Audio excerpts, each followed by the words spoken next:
Putin ilk dəfə etiraf etdi.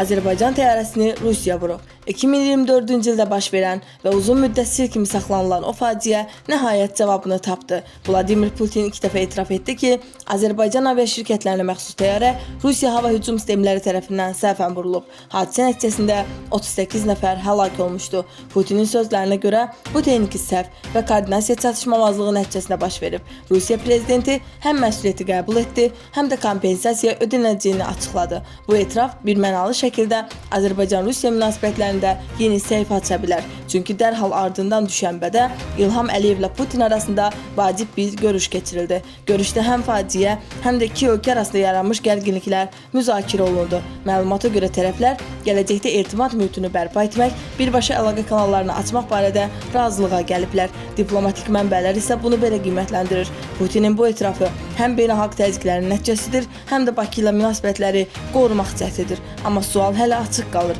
Bu etiraf səmimi addımdır, yoxsa sadəcə siyasi gediş?